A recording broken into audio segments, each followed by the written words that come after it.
right, guys, so we're wrapping up the day today, and we're gonna talk about a quick property that we're working on in Washington. We've had it under contract for about a month and a week now. 3-bedroom, 1 bathroom, just over 1,500 square feet. We locked it up for just over 100,000. ARV on this property is over 400, right? So we're gonna keep y'all posted on that deal. Very juicy, a lot of meat on the bone there.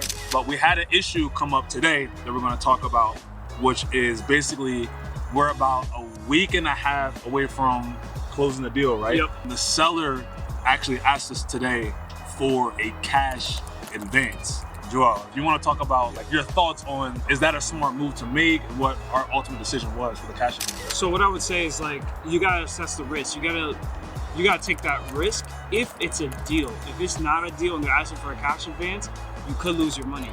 So if you're ready to lose your money, then I would say do the cash advance, right? But you gotta remember, it has to be a deal. You have to be making, like, let's say 20K, 30K to make it worth it. They just asked for like 3,000, right? If the ARV, if we know we're gonna make money, we wanna get them out of that situation, help them out so we can move the deal along. We're doing a good thing, right?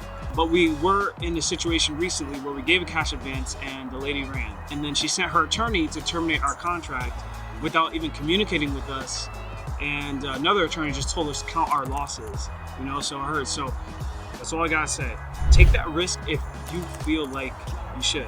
Most investors do not give cash advances, but we offer only when we know it's a deal, and we make sure we cap it to something reasonable. So it's like a carrot. It's only a little money so that they want that lump sum on closing day.